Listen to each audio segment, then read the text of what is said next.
Hello and welcome back to W Rated, the podcast where we willingly watch the world's worst rated films. In today's episode, we will be delving into our latest film on IMDb's Bottom 100 list with a very special guest. But for any new listeners, my name is Daisy, and as always, I'm joined by podcast co-creator and co-host Claire. Claire, how are you doing? Hello. This is going to be a traumatic episode for me. It was a traumatic watch. I mean, for everyone, I feel. Yeah. Shout out to those who were being Twitter supporters, guiding me through the moment of this watch. But yeah, I'm good. I'm in a new country. I'm in a new job. I've now never have to watch this film again. So yeah. Well, I thought that was the case for me when I watched this for the first time. But here we are, and more on that later. Don't want to hold off any longer before we introduce our very special guest, and she can tell us all about why we're talking about this film today. The TV journalist, host of TeaVTimePod, and just an all-round absolute gem of a lass. It's Lucy Buglass. Welcome. Hello! I'm so excited to be here finally. I'm sorry for the choice of film, but I'm here. No, we're so excited to have you, and what a conversation it's going to be. It's not going to be boring, that's for sure. No. Well, we haven't obviously mentioned the film yet. We do like to have a little bit of a tradition where we have the guest introduce the film, as you have specifically chosen this film for us to talk about today. So please take it away. Tell us what we're talking about, and why don't you tell us a little bit about why you've chosen it as well. Okay, yeah, great. So today we are talking about Tom Six's The Human Centipede 2. I obviously direct a sequel to his first film, The Human Centipede First Sequence. This is Human Centipede 2 Full Sequence. Lovely titles. And I chose it because I actually did an essay on it in college, to my lecturer's annoyance. I was looking at censorship across the world, and kind of how people cut films, and how countries treat sort of adult content, I guess. So I did that, a Serbian film, and Cannibal Holocaust, so it was pretty rough. God. I got a really good mark on it because, honestly, I think it was Cannibal Holocaust had the longest cut the UK had seen in years, because the BBFC were no. Interesting. And then The Human Centipede 2 came along, and I think they cut about six minutes of it, which is quite a lot. That's a big cut. And I just think because it was so controversial and it's so iconic now, that I just thought it would be a good one to talk about. Definitely. Well, we can't deny that it's going to be a very interesting conversation, like we said. And hats off to you for watching all of those. I don't know much about Cannibal Holocaust, but I don't think I will ever be able to stomach a Serbian film. That's for sure. Oh, it's horrible. I can really freak myself out by reading about films like this. There was a film that was really popular this year on IMDb. I think it was called there was a girl's name, Megan is Missing. Oh, Megan is Missing. I've seen that. Because I always check out the most popular list and see what's new and what people are talking about, and I was like, oh, this is quite old. Why is it number one? It was a TikTok trend or something, wasn't it? It was, yeah. There's been a few of those actually, where people have been watching clips from films and reacting to them. And I read about it, and I really freaked myself out. I was home alone for the first time since I've moved in with my housemates, and they'd gone out, and we'd been in lockdown, so I'd always been around people, and I read this in the middle of quite late at night, and I remember freaked myself out. So there's something to be said about these kinds of films where it's just, there is a bit of anticipation and dread, and I wonder if that adds or over eggs things, or whether they truly are as scary. It's one of the reasons I don't watch as much horror as I would like. I really like horror films, but I freak myself out in the first 10 minutes of any horror film more than any horror film has ever actually freaked me out. Right. I watched Child's Play for the first time this weekend, the Chucky film. I've always wanted to watch it, but I've always just been too nervous to watch it by myself. Watched it with my cousin. It was great. I loved it. Had a few jumps, but it wasn't scary. But I'm still not going to watch Bride of Chucky unless someone else is in the house, because I know I just can't watch it alone. I just need someone in another room somewhere, so that if I hear a noise, I could know for certain that it's a human being and not Chucky. You can run out to them and be like, help!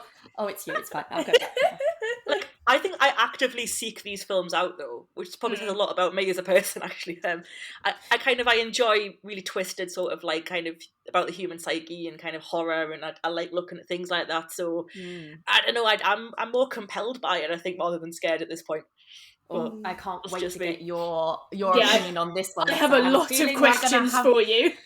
Yeah, I think we're going to have a few different opinions on this one. So just before we sort of dive in a little bit further, we'll just touch upon sort of a little bit more detail about the film itself after Lucy's intro there. So as Lucy mentioned, this is a sequel. This is out in 2011, an exploitation horror film. It was written, directed and co-produced by Tom Six. And it's the sequel to the 2009 film The Human Centipede First Sequence. The film itself, inspired by the fictional Dr. Heiter, I can't remember if it's pronounced Heiter. I think it's Heiter, yeah. Disturbed loner Martin dreams of creating a 12-person centipede and sets out to realise his sick fantasy. So the Dr. Heiter that was referenced is actually the doctor from the first film. So yeah, as Lucy mentioned, this has got a lot of controversy, a lot of attention around it for various reasons that we'll delve into. Claire, I just want to get your sort of thoughts going in, as this isn't something that you've watched before. It's something that I've watched before, so I'll share a little bit about my thoughts going into the second watch. But as a fresh start, what was your feelings before you watched this? So I had seen the first one years ago. I saw the first one, right, this is going to age me. I graduated in 2010 and I saw the first one at a post-graduation party. So honestly, you've given that face, it gets so much worse, Daisy. So my weird anecdote, Lucy's heard this story. Lucy's like, yes, what party? So, no, it was the day after graduation, so we were all hungover. But I had my, at the time, ex-boyfriend and me graduated at the same time. We'd broken up because of long distance. Anyone who knows me at all knows that I like to drink, and I drink too much, and I spew my feelings everywhere. And this was back in the day of Facebook, so you can imagine how spewy that got. And I said some rather unkind things about my ex-boyfriend on Facebook. He invited me over to his house the next day so we could talk it through, because there was obviously still a lot of feelings there. I got there and all of our mutual friends are at his house for a Human Centipede watch party, which he thought I knew about. So he had just invited me over an hour earlier so we could clear the air before watching the film. And I was like, no, I wasn't invited. I've never heard something so absurd in my life. So then all our friends turned up, and some of them were his housemates, and they were like, "Oh God, hi Claire," and it was like so awkward because of all this thing. So we didn't have time to talk, but we were like cool with each other, and then we watched this film, the first one, God. And then at the end of the film, we were like, "Should we go upstairs and talk?" And we ended up getting back together. So you have a lot to thank for the Human Centipede. I now wonder, did I get back together with him because I wanted to get back together with him, or did I get back together with him because the Human Centipede freaked me out so much that I was like, well, at least I know he'll never turn me into a Human Centipede. You never wanted to be alone again. No. But yeah, that's my relationship to the first one. A weird, if we'd have ever got married and someone was like, what's your film? Well. I'm not going to lie, that is not what I expected to come out of your mouth when you start telling this story. Yeah, it's an odd one. But so then I don't think the second one had come out by that point. I think it came out 2011, didn't it? So like the next year, the second one came out. And I remember hearing a bit about the controversy, and we were all film graduates, so we kind of kept our ear to the ground about film stuff. And I was like, how can it be really that bad? And I don't know if someone told me to do it or if I just did it myself, but I went on the Wikipedia page and I read the entire, it's a really detailed plot description. I don't think that's a good idea. I think normally. You can freak yourself out more that way. I normally would never do that for any film, but I was just like, right, if it's really that bad, I'm probably not going to go and see it. I'll read about it. And I read about it, and when I got to the end of the Wikipedia page, I was like, that's the most disgusting thing I've ever read. I will never, ever watch that film. I knew the plot. I was like, I'm never going to watch that film. That sounds repulsive. And lo and behold... And here we are. Friday afternoon, I'm sat in a dockyard in Wales, getting ready to board a boat to start my new life overseas, and I had to watch The Human Centipede, too. I mean, I thought...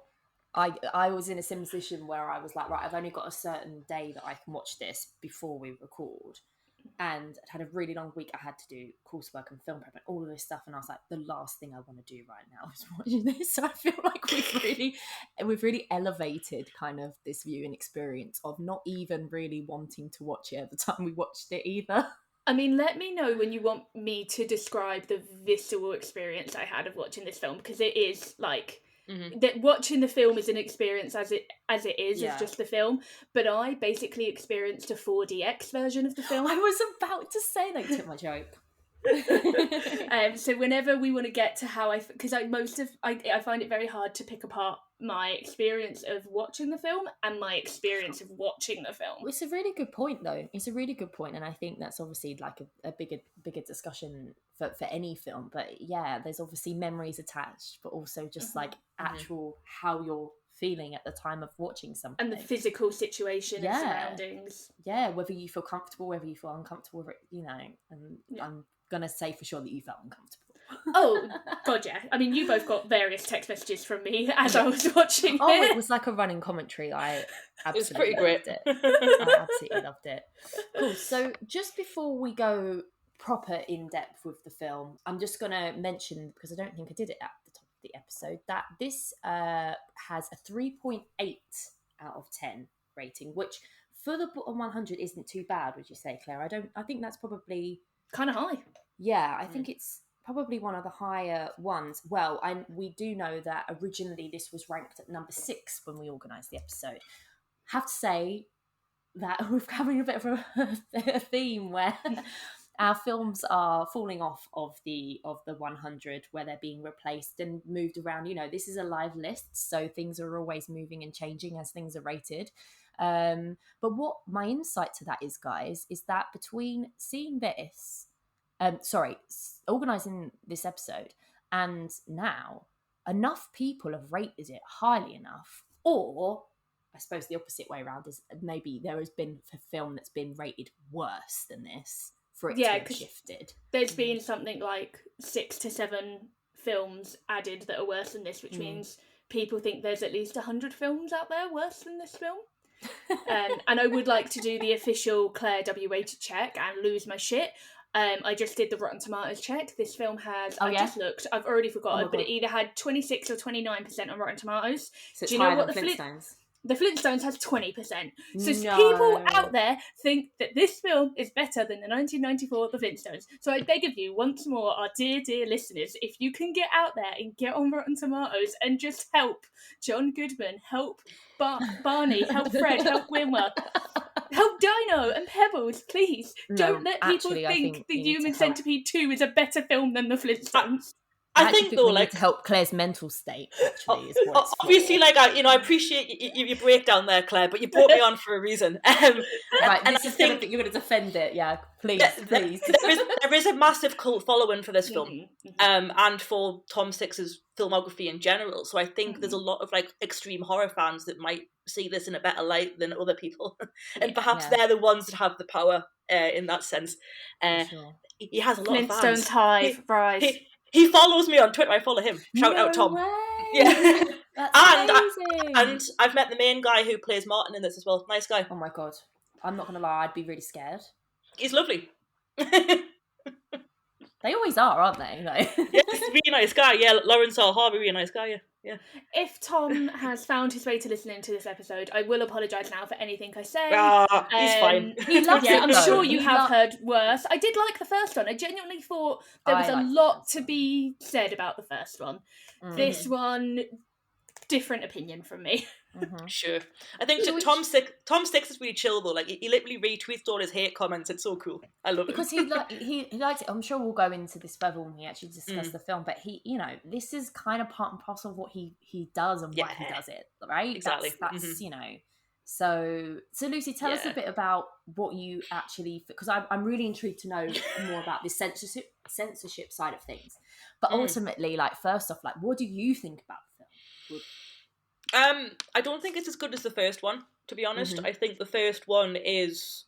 I remember my friend texting me about it being like, oh, there's this really weird film, like, watch this trailer. And I was like, what the hell is this? Like, it's, the concept alone, I was like, I actually laughed at the trailer. I was like, what? And then I watched it and I was like, this is actually a really good bit of body horror. Like the Dr. Heiter guy was amazing. Like he was really, really scary. I was like, shit, man, that's scary. And I just remember like being compelled by the first one. And then when I realised there was a copycat in 2, I was like, ooh. And I think what I do like is I think Lawrence R. Harvey is very good at Martin. I think Martin is a good character in the sense that he's absolutely unhinged, terrifying. To a certain extent, you kind of sympathise with him a little bit until he starts doing everything, at which point you're like, doing things. Okay. But you can kind of, like, he's a very troubled person, there's a lot of, there's a lot of backstory, isn't there, with him? Yeah, I was going to say subtle. It's not subtle at all, but there's a lot of like references to like him being assaulted and and abused, and his mother's not very nice, and it's a sort of I'm sorry. We do at some point need to come back to the mother because wow. Sorry to interrupt, but we will need to come back to that. I feel like we need to put, if anyone hadn't realised already, a graphic warning for this. But pretty much everything. What we're gonna like from here on out, I think we've managed to keep it pretty PG. Clean, PG. But from here on out, there's going to be some really, really horrific, disgusting stuff discussed. So just if you've got a queasy stomach and you've somehow clicked on this episode by accident, please. Forewarned, we're going to get into some details. So yeah, we are. But yeah, I think I like bits of it, but I can understand why people hate it. And there are certain elements that I think are not very good. Like some of the acting's quite questionable, and there's a lot of things that I'm kind of like, But I think it's definitely not the worst film I've ever seen. I'll put it out there, And it was good. It was good to research for my essay as well. That was definitely a good one. Well, it's funny you say that about the film itself, Lucy, because Claire and I had a quick. We try not to talk about the film too much outside of the podcast, but we did briefly sort of talk very, very briefly about this. And Claire mentioned how I'd given it 4 stars on Letterboxd the first time I'd watched it. Really? And and I remember because I was going to bring it up on the episode about it. I was like, I used to be so much more strong-willed with like and desensitized things like this when I was sort of like between 15 and sort of like early 20s. I was really, really into horror, like completely desensitized, absolutely loved it. And I purely just watched it from a film, like judging it from a craft point of view in terms of the way it's made and what it sets out to achieve and everything. And I actually was pretty impressed by it. I, like you, Lucy, I really liked the first film. I actually think for a body horror, like I think it's just so uncomfortable, the concept, that people kind of don't take it seriously as a horror film. They kind of, you've just got this people who laugh at it, or people who are just so grossed out by it that they're just like, I just can't take it seriously. But actually, if you watch it, and it's more suspenseful, the first one, than you actually see anything that's gross. This is where it goes full in on like graphic, awful stuff. But the way that it's shot, the sound design and everything, like I think there's some stuff to be said that we can go into a little bit more detail on that. But just like from the off, like that's what I used to be quite impressed by. And to be honest, I wouldn't say now that that's changed. I just think my taste in films has changed, and I can't stomach stuff like that anymore. I'm really glad you said that though, because I was such a horror kid as a teenager, and then I turned 18 and went off to uni, and I don't know if it was something about living on my own for the first time, something about being like an adult and going out on nights out and suddenly being like out in the world on my own. I didn't turn off horror, I just couldn't turn it on anymore. Like I would put a horror film on to watch, and I'd get 20 minutes in and have to turn it off, but not because of anything on the screen, because I myself would freak myself out about what could potentially, my idea of what was going to happen in the film was always far worse than anything that would happen in the film. And it's why now I mostly only watch horror films with other people, because then I'm more comfortable and my brain will chill the fuck out. That's a good point. Just having that sort of like presence in the house when you're living with your family. And I think when you're a teenager, you always push the boundaries a little bit with this fearlessness, don't you? And I think, like I said, like earlier about that film, I just read the Wikipedia. I was on my own. I freaked myself out. Like, I'm sure I'd feel this way if I didn't have people, if I didn't watch it on a Sunday morning with other people in the house. I did not want to watch it at night. But it's what they say, like with parents and stuff, isn't it? Like they tend to find things scarier and more uncomfortable when they have children, because they have in their mind so much more at stake and can visualize like things being more horrific because they've got someone else to look after. So I wonder if we grow up and age, we'll just end up going to the kids' films. See, I've been like consistently into horror like for as long as I can remember. So I don't know if I'm just gonna keep on that level for the rest of my life. Maybe, I don't know, but I mean everyone's different. I think because you push through, you have, because I've in the last like few years really got back into horror. Now, nothing to the element of like yourself, because you are a proper horror fan, but between 2012 to 2018 versus 2018 to now, I watch so much more now. What did help is I dated someone who quite liked horror films, so but even before we were dating, if there was a horror film I wanted to see, we were colleagues, and I texted me like, look, I really want to go and see this, do you fancy coming? And he would come with me to them so that I had someone to go and see them with. And then when we got together and started dating, whenever we went to watch a film, I'd be like, can we watch a horror? Because it's like, I watch so many films by myself, but I won't watch a horror by myself. And that really helped, because I'm learning what horror that I can watch by myself, and I'm finding those kind of safe pockets of horror for myself. It turns out, as I'm sure I discussed before, Saw is not one of them. Interesting. Me and Lucy love Saw, don't we? I know you guys do. I've never been so relieved that my streaming copy broke. I think Saw for me, like, because I'm more bothered by like massive jump scares and like, you know, kind of like big demons and shit. But like loads of gore and blood, I'm just like, okay. I'm not bothered. It was the psychological element. So like demons and stuff I'm great with. Even if it scares the shit out of me, I'm fine with it, because I'm like, that's a demon. That's a demon. Whereas Saw, it wasn't even anything on the screen. It was like the bit where the guy has run through the chicken wire. All I could think about was how, oh my god, what if something like that ever happened to me, and what would I do? And oh my god, I'd have to hang there and die. It just got into my head, and I couldn't get it out of my head. I love like specifically the Saw film, the very first one, as it's standalone, but I do love the series just generally, and I rewatched them all this year, and I found myself more bothered by it. And I think it's just because, like you say, it's that I live alone, and I, you know, there's a lot more time where I'm spent on my own or walking on my own and things like that now, that I all of a sudden I go, oh my god, what if that happened to me? And you know, meanwhile I was probably thinking that a lot in this film when I was watching this film as well. Yes. Claire, go on, tell us more about your experience watching this. So those of you who have seen this film, and those of you that haven't, a large majority of probably like the first 2 acts of the film take place in a car park. Like a big chunk of this film takes place in a car park. So Claire made the smart choice. I didn't even think about this. To watch it by herself in a car in a dock in Wales. I was waiting for my ferry. I was going to watch it on the ferry, and I realised I had to queue for an hour before they'd let us on the ferry. So I was like, got an hour to kill, so whacked it onto my tablet, realised other cars could see what I was watching, so I had to like manoeuvre it into a certain bit of the car where no one could see. But so I'm sat by myself in a car, basically a car park in Wales, so every time, and it supports people getting in and out to go to the bin, to use the bathrooms, to get food, every time a car door opened or closed, I just leapt out of my skin.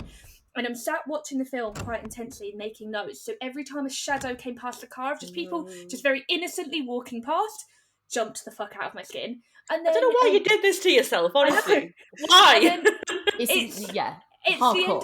It's the end of November 2021 as we're recording, so anyone who doesn't remember, we've had really horrible stormy weather at the moment. So I'm in a tiny Toyota Aygo. It's literally the smallest car you can buy except for a smart car, so there's nothing in it, it's a tin can, and the winds are gale force. So I am literally being shaken in my car by the winds. So every time Martin is like killing someone or grabbing someone or punching someone or do all the disgusting things he's doing, my car is literally shaking as it's happening. So all of that sound design is having like a physical connection. And I'm assuming, were you wearing headphones watching it as well? No, I wasn't. I was going to say, can you imagine having that right in your ears as well? Because then, an hour into the film, they let us on the ferry. And I'm like, right, pause. Drive myself onto the dark ferry where all the cars are parked in the dark, in the steel. Then I have to go upstairs to the ferry. So I find myself a little corner seat where no one can see what I'm watching. And this is the worst bit of the film as well. It's the worst bit of the film. Yeah. So then I have to put my headphones on. So then I've got it all in my ears because it's headphones. You've got all the And squelching and all the squelching, all of the injections. Whilst you're on the water, like when he gets the hammer into their mouths and he starts taking out their knees, and I have been on many ferries. My dad was scared of flying, so my entire childhood was spent on ferries. I didn't get my first plane until I was 13. We used to get a ferry and a coach to Spain 24 hours every year. I am fine with ferries. This was one of the worst ferries I've ever been on. I don't get seasick. I don't get travel sick. Oh my God, it was awful. The boat is lurching. Waves are literally hitting the window where I'm sat. And I am watching this man. And every time he hammers their teeth or rips open their skin, the boat is like throwing me up and throwing it. So my stomach is literally in my mouth from the motion. But then I'm like, I have to watch this film. So I genuinely, like, I've never come as close to being sick, and I don't know if it was the film or if it was the motion. I'm gonna say it was both. Probably and I have to be really, really honest. Because of this, and because of how honestly awful I felt, when it got to the scene with the pregnant woman in the car when she has her baby, I was already aware of what was going to happen. Yeah. And I promised myself I would watch it, but I skipped it. I couldn't do it. I think that's fair enough. You knew what was going to happen. I knew what was going to happen. I knew exactly. And I was literally like holding my stomach, holding onto the table, trying not to vomit. And I just went, I can't do this. And I got to the end of the film and I went to the bathroom and I actually wasn't sick, but then I had to have a 2-hour nap. Yeah. I mean, fair. Well, you were really good at setting a scene, that's for sure. And I actually think Tom Six would commend you on that. If you ever want to do your own secret cinema 4DX Human Centipede 2, Steadline Ferry from Holyhead to Dublin. Off you go. We'll let him know, yeah. We'll tweet him. Hey man, I've got a great idea for you. Because he might do it, and I'm scared. So we've kind of touched a little bit on the plot. I thought it might be a good place to start going into a little bit more detail, as obviously that's kind of it's what the film's most notorious for. We touched on the first film in terms of it being, as we said, it's like, it's more suspenseful more than anything. The concept of the human centipede doesn't come in until very late. That's not the human centipede itself isn't really played for scares as much as you think it would. It's the psychology behind being told that you're going to be put in one. And there's a lot of running around a house, police might catch him, etc., etc. It's a bit more of a by the numbers style of kidnap and torture horror film. This is just straight up depraved. Is that the way you say it? I think we mentioned about Martin, who's the main character, being inspired by the Doctor from the first film. Obviously we've got to mention how meta this film is. So the first film is a film within this sequel. The main character is inspired by the Doctor and wants to make his own human centipede. As Lucy mentioned, there's a bit of backstory about his own abuse, and obviously it's inferred that that's potentially why he does the things that he does.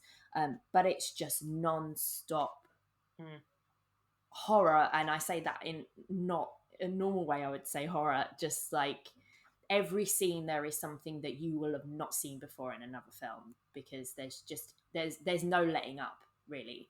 It starts with Martin's already started kidnapping people. He has a scrapbook of the human centipede. He's got an abusive mother. He's got a therapist that basically is inferred he's sexually abusing him. It's just crazy intense. And I don't know, I just wanted to find out from you guys in terms of the plot itself, like, how do you, like, can you enjoy a plot like that? Is it more that you're intrigued by what it's trying to say? Like, what do you feel like your experience was, and what do you feel like also the director and writer's intent was in that way? Do you want me to go first and then Lucy can defend it? Yeah, let's do it. I feel like I'm like the referee and you guys are in the ring and I need to go like round one, ding ding ding. No, so there was a point towards the kind of 30-40 minute mark where I was like, actually, maybe this film is trying to say something. Maybe it is trying to say about how we treat those who are different in society. Maybe it is trying to say things about abuse and failure of systems, because you look at how he's being treated by his mother, his historical abuse, you look at the awful therapist or social services person. But then it just, in my opinion, just threw all of that out of the window and just went for extreme gross out horror that negated plot. And I felt like any of the violence and any of the grotesqueness wasn't there to service the plot or wasn't there to service the story, was just literally there to see how much can we do and how much can we put in. And one of the things that annoyed me most about it, which maybe is just me, not like me taking my own reading, but Martin is abused horribly by so many people in society. Everyone in the film, pretty much. Except there are some people he kidnaps who don't do anything to him. So his mother... Oh yeah, sorry, unless he's doing this. That's what I mean. So his mother chain. is awful to him. There are so many people that are awful to him, but most of the people that are awful to him, he kills outright. He kills them, and obviously he's getting a release from killing them because he's finally having his moment. But then the people that he is kidnapping and torturing to put into this human centipede, a large number of them have never had anything to do with him, have never had any interaction with him, and they are the ones that are, for all intents and purposes, being tortured. Now, obviously, I guess maybe he doesn't feel like he's torturing them, but like the married couple with the baby and with the small child, they literally don't interact with him at all. He just sees them and decides to shoot them and take them. And that one really irked me, because I was like, they've literally not interacted with you whatsoever. Why are you torturing them? Why are you not torturing all of these horrible, nasty people? They're almost getting the easier out. Now, the kill of the mum is brilliant. It's a brilliant piece of special effects. It's a brilliant piece. It's a great scene. But it just, I was like, wait, that bitch deserves to be in the centipede, not these nice people. So that I found, and I felt like where maybe originally there was a bit about society that you could have discussed and it could have been developed, I felt like it got lost as the film went on and hyped up that grotesqueness. Sure. It's interesting you said about the... sorry, I'll just say something quickly. Yeah, go ahead. You said about the quick kills, because also to note that they weren't premeditated as far as I remember. They were very much him on the edge, losing it. Yeah. The first 2/3 of the film, first two acts, as I said, he's already started kidnapping. But he was collecting them. He's collecting them, but that makes it sound like not sordid when it is. So he's already planning this human centipede. He goes to the warehouse to rent. This is so premeditated. Like, imagine if he was in a courtroom being charged for this and they brought out the scrapbook as evidence. Like, there is no way. There is no way you're getting away with that.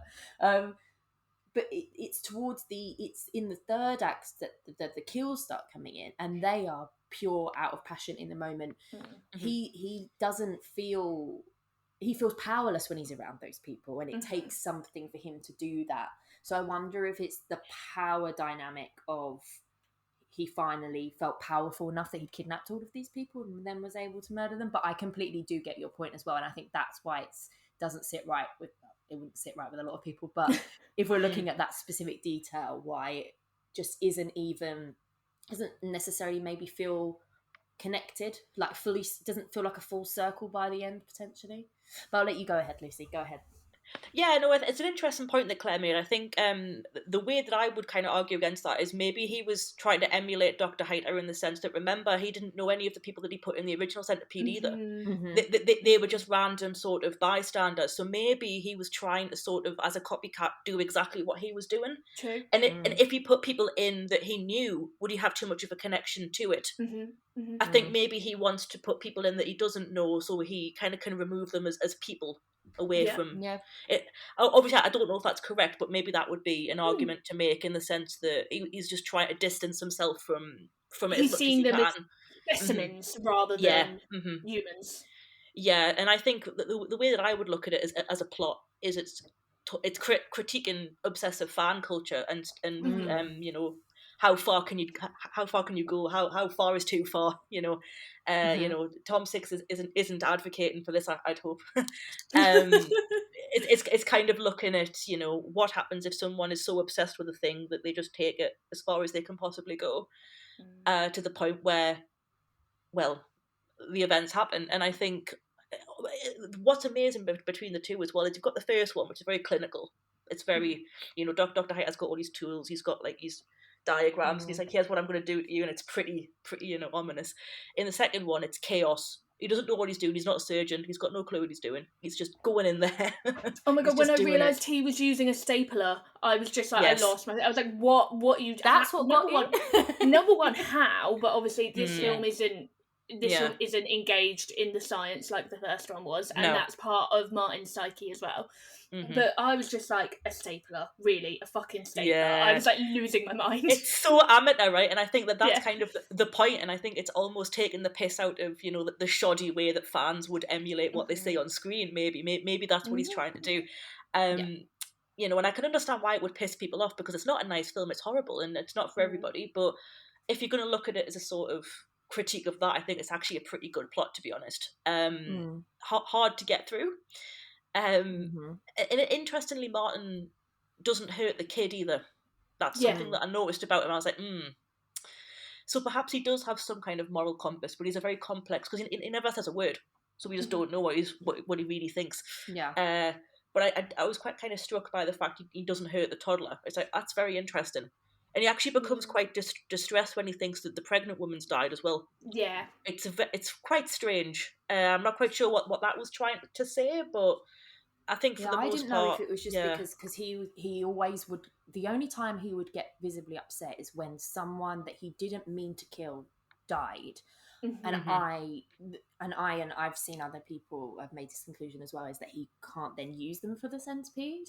And I do think, from what I've read and sort of my sort of perspective of the film, is that, and this happens, it's terrible and it's so unfortunate that you can go through so much physical, sexual and mental abuse that you don't actually, your brain doesn't, your brain doesn't therefore form in a certain way to be able to have social cues and empathy and that kind of thing. And that's what I understood was the reason, and probably why he was doing it and why he could do it, because he wasn't actually, he had psychological incapabilities and limitations that, but then what my concern on that is that what's that kind of saying about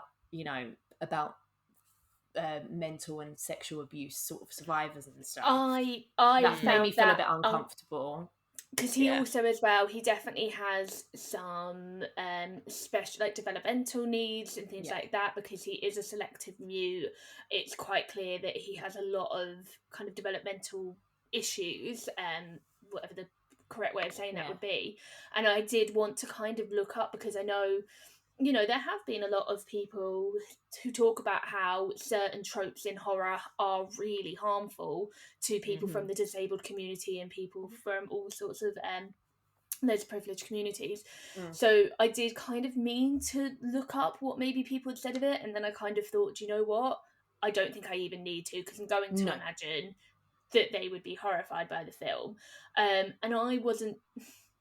It did irk me a little bit, because it was that point of I like what Lucy has said, because I think I maybe might have crossed my mind and I got so distracted by other things, because I was trying to think, what is Tom Six actually at all trying to say with this film, other than I can do the most gross thing you've ever said, or you've ever seen. So I do really appreciate the fan culture thing, and that is, now that you've said it, I'm like, oh yeah, duh, that is clearly what he's trying to say. I think it just he took it way too far for me, but it did, as Daisy said, make me uncomfortable about what is he saying about the disabled or neurodivergent or abuse communities, because it's a horrific portrayal, and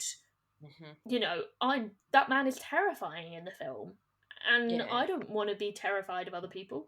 I mean, you've said you've met the actor and he's a lovely guy, so let's... If I saw him, I would run a mile, and no offense to him, I just would. But I wonder if it would be a very different film if he didn't have that backstory and he wasn't that that kind of character, because it would be a lot more, I don't know, for me, in a way, I think this might be to do with tropes that we've seen and everything, and kind of desensitization of stuff that we've seen before. But I wonder if he was that. It needed to be slightly different from the first film, right? That was like a crazy doctor, He just needs to make his thing and prove he's the best doctor ever, like. Yeah. If this guy had just been a serial killer in terms of in something we'd seen before, Patrick Bateman. A Patrick Bateman or stuff. What's that? I saw someone say this would be a good double bill with the Lars von Trier film, The House That Jack Built. I haven't. Oh seen yeah. I want to watch that one day, but I need to pick a specific day and a specific safe place. Maybe when I move back to England, I'll watch it on the ferry back to England. Yeah, I think that you should. I think that we've proven that that's a great interesting film. Yeah. But that kind of it's more of a completely just. I don't know how to describe it. Just a little bit more sort of like completely dead behind the eyes, like kind of psychopath.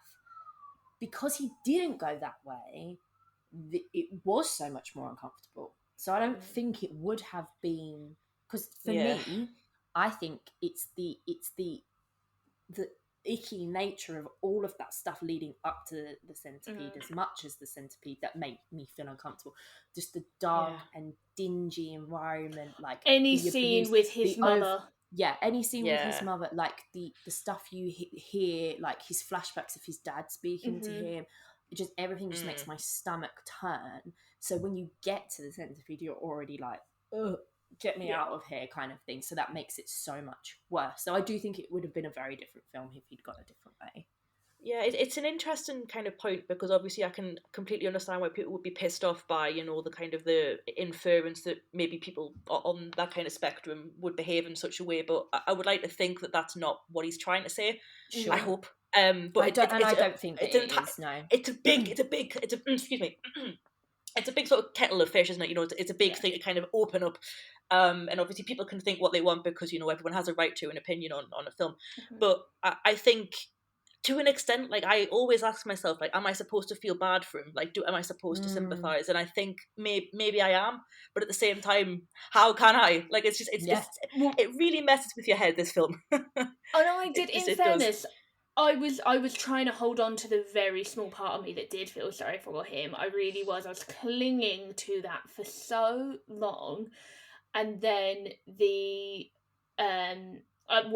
like I said, I skipped the baby scene, which I would imagine is the most grotesque scene in the film. But to me, I didn't skip, the most grotesque scene of the film for me is the laxative and the rape, which all happens in a very short succession.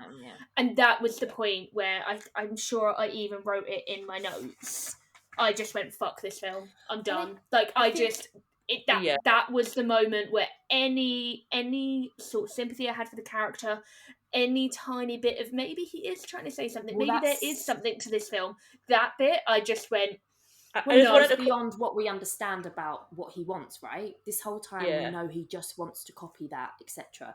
But then that's when he goes, this isn't a copycat, this is him going so much further for his own, like, sexual pleasure at the end of the day. Gratification, The thing is as well, like, I just wanted to flag quickly, like I mentioned that they've cut the film extensively for certain cuts in the UK. Those are the two film scenes that they cut is the rape and the sandpaper bit. So if you haven't seen the basically any bit when he gets his dick out is where they cut it, basically, because they just didn't want to put it in. Right. And it's interesting that there's a cut available where that doesn't exist. So I didn't see any sandpaper. I didn't see a sandpaper scene, unless maybe it was one of the many moments where I was just looking. Oh, you would have known. You would have known, because it happens sort of midway, I would say, Lucy. Is that right? Sort of like, it's when he's watching the film and watching the film again. Security office, and he gets can't even see it. He uses sandpaper to relieve himself. So I remember him wanking off in the office, but to be honest, so maybe they did cut it. maybe they did cut showing the sandpaper. Maybe they cut showing the sandpaper, or maybe I looked away. Like I was finding the whole film quite rough, and like I say, I was in quite like a physical environment as well, so I was probably like checking no one was watching. I'm not gonna lie, I looked away from the baby this time. I wasn't interested. I knew I'd seen it before. And I think the rape wasn't that graphic, but it was a rape. Like you didn't. So you've watched. There's definitely the cut version, because I realised when I watched this one, I rented it from Amazon Prime. Same. Well, I bought it from Amazon Prime, but I'm sure it's the same copy. Oh God, don't keep it. No, I'm joking. It was 40p more, and I had to watch it offline, and I was worried if I rented it, I wouldn't be able to watch it offline. Sure. I now own this fucking film. But because I've definitely watched the fully uncut version before, I noticed this time where stuff was cut out. Like I didn't see the barbed wire with the rape this time. There was no barbed wire in the rape that I saw. It just I saw that. Raped.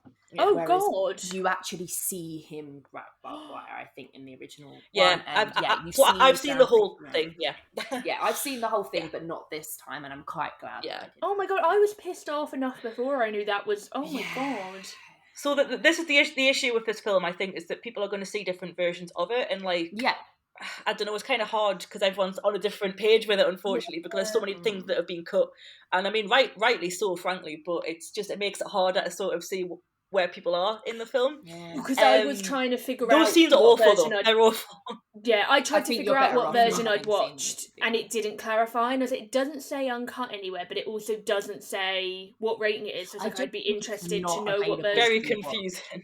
Yeah. I just think the uncut version is not available to legally watch in the UK. Yeah. So anything you legally use to watch it, you'll have the cut version, because it's just the worst thing I've seen, and not worse as in bad film. Really awful. Well, and I thought it was grotesque enough without seeing that version. That's what I mean. Let's carry on sort of with this sort of side of things, because for me, I'm glad that I watched the cut version this time, but it didn't make me any less uncomfortable, and I think that's what it does well, and that's why I did rate it so highly back in the day, because I was judging it in terms of like the filmmaking and what it set out to do and how it made me feel, and the production design, the atmosphere it creates, the sound design in particular. Every time you heard the centipede on that sound design, and like I have quite a well documented bug phobia, so that I was, especially when I had my headphones in, losing my mind. I just couldn't. Yeah. It's heavy. So it's interesting comparing it to the first film, because that was quite slick and medical and quite clean, considering it was quite like detective thriller, like psychological thriller vibe to it. Moody, but not. Yeah, this is just dirty. This is just you can smell it, you can feel that it's like. Ugh. And it was a lot in this. I found it very interesting that I only learned this morning when I was doing a little bit of research that the black and whiteness of it was one of the reasons, like one of the censorship issues. Like he had to make it black and white because the colour version was so grotesque. Because I actually had just in my mind felt like he'd done it black and white to make it more eerie and make it more disgusting and make it feel more grungy and dark. So it's interesting that actually that was meant to make it better. So God forbid anyone ever showed me a coloured version of this if the black and white was making it less bad. Yeah, I can't actually imagine editing or being on set with this. Like, it's just... sorry, carry on. Yeah. I think there's a theory that it's black and white because it might be like a dream sequence as well, like because it ends when exactly the same as it begins, right? So there's a theory that none of that happened, and let's hope it didn't happen. Do you know what? That kind of pissed me off more though. That last scene where it's like it's all a dream, that sort of made me more angry. I was like, come on, like you made me sit through this disgusting shit, and now you're like, oh, don't worry, it was all a dream. Like, fuck off. Like, that really irritated me. You're not a fan, are you? I love it. I love how you've got two ends of the spectrum, then there's me just kind of like, I hate it, but... Okay, well, I wouldn't say I love it, but like I hate it less than most people, I think. I did try to give it the benefit of the doubt, but I'm just trying to... I made 6 pages of notes, which is the most notes I've made for any film so far. Take us on the journey, Claire. Take us on the journey. So just some highlights. halfway through the first page, fuck this film and the fucking sound design, make it fucking stop. The mum is a right cunt. She's the worst. What is this? Where did he get the gun? Or... Where did he get the gun? Oh yeah. Oh, I'm now too scared to go and pee because I couldn't get out of my car to go to the bathroom. This is one thing I found funny. I used to be a film teacher and I used to teach a number of secondary school students, and when I was getting really upset and thinking about the whole thing of like, oh, is this okay, the way it's representing people with disabilities and people with mental issues, I was like, I can literally hear my old teenage students being like, nah miss, it ain't that deep. Yeah. I could hear them as I was getting really so like, true. my high That's horse amazing. was just growing You're and right, growing though. and growing, and I could hear them be like, miss, Nah, chill. ain't that deep. You're right. Ain't that deep, yeah. Yeah. Then I was like, oh, men that say pussy, just vom. Just stop. True. If you're a man that says pussy, just don't. Just stop. How long's this been going on for? Would people not be looking for these people, especially the people with the child? True. I get really mad when horror films use cars against me because my car is my safe place. So please stop trying to... this happened when I watched that film Split, the M. Night Shyamalan film. Yeah. Oh yeah. Because he kidnaps them in the car in the middle of broad daylight. I'm like, no, my car is a safe place. Stop using cars against me in horror movies. This is so gross. Why is it so gross? Sounds like Genuinely a song. considering turning it off. I don't like it. It's too quiet. Daisy is watching number 3 with me. I don't care. Yeah, no, I think you'll be fine with number 3. To be fair, it's not. Number the 3 same is kind of stupid. atmosphere. It's dumb. It's really dumb. I've even noted that I had to keep going on my phone and going on Twitter and things because I had to like keep detaching from the film. Normally I put my phone away. I lost it when I realised he was stapling them. When will it end? That's not how shitting works. It's not. This feels like the longest movie I've ever watched. I want to crawl in a ball and die. Oh yeah, let's add vomit to all that shit. Great. How long is it? I can't. I hate this. I really fucking hate it. It's only an hour and a half. Feels like a actually decade. had to turn the tablet face down for the finale, and the "It's all a dream" suggestion makes me angrier than anything. And they were the highlights of my 6 pages of notes. Yeah, I mean, it's pretty accurate. Yeah, I was gonna say I can't argue with any of that. One thing that I wanted to mention actually that came up when we were just discussing some of those bits and pieces, and you kind of made the point clear, Claire, when you saying I needed to detach from it. With the first film, you have those detectives, right? Mm-hmm. And you kind of have this sort of hope that he's going to get caught. Yeah. And I think the way that films work, we kind of have these people that we kind of put ourselves in the shoes of as kind of like, I think they call it like the straight person, right? It's not, that's not what it means, but it's just the person where everything else is crazy and outlandish and non-reality, and they are the person who you can relate to the most because there's not, they're as generic as possible. The audience proxy. The audience proxy is a wonderful way of describing it. Thank you, Claire. What would I do? We don't have that in this. Everyone is evil apart from the victims. So what do? You put yourself in the victim shoes, and that is why it's so horrific. One thing that I do like though is the editing, because I felt that it was awful to watch and it felt long because of what we were watching. It's only an hour and a half, but I felt like the pacing was really great, because what they could have done was made the whole film pretty much the whole film as a centipede, and really dragged it out and really made you feel uncomfortable that way. But they did ramp it up to that point, and it's almost, I felt like they ramped it down. Like it felt like it just kept digging and getting darker and darker, which is why it felt so long for me, because it felt like every time I felt like surely we've hit the level of how low we're going. They just found another level of wow. it's like just the little things like that, and maybe I mention this because it's like the only thing I genuinely liked is no, it's hard to say if you like or dislike something with a film like this because the content of it I absolutely Admire? hate, but respect maybe. Is like when he was like collecting the people. I'm gonna make that a thing. It's just the sharp editing, like when he's going to the warehouse and being shown around. There's this is close up of his face where he's like so happy that this is something he can use, and he's sort of like licking his lips and like nodding, and there's thunder in the background, and then I think the guy says something, and then it cuts to him being dead or like he's killed him. And I can't remember if it's quite like that because I don't like to remember this film, but it was something along those lines. And then there's other bits where there's the two drunk girls in the car park and they're laughing that he's wanking in the security booth. Little do they know. And then it cuts to them being in the warehouse. So I think it's quite efficient and just keeps you go. I quite, for what it is trying to do, whether that's that feeling of digging down or ramping up, I think it does it well. So something to like, inverted commas. that is fair, yeah.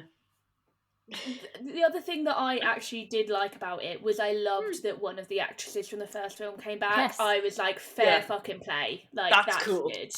Yeah. Playing herself.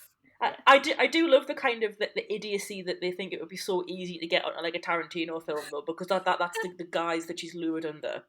And there is some comedy in that, in the sense that it's like, fucking really, man, like who's going to believe that? Honestly, like, you deserve to be in this sense. So funny, so funny. But I did think, like, fair play to her. She owned funny. that. Yeah. Front and centre of the Centipede as well. She was the face. Yeah. And she gave him a little bit of comeuppance as well.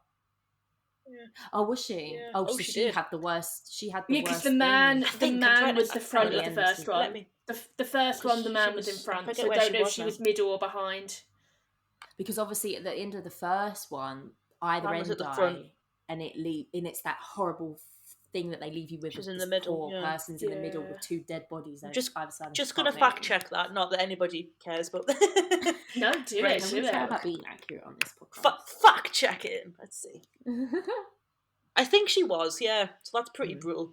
Yes, it's the actress's name is Ashlyn Yenny. And that's right. Yeah, was reading an interview with her.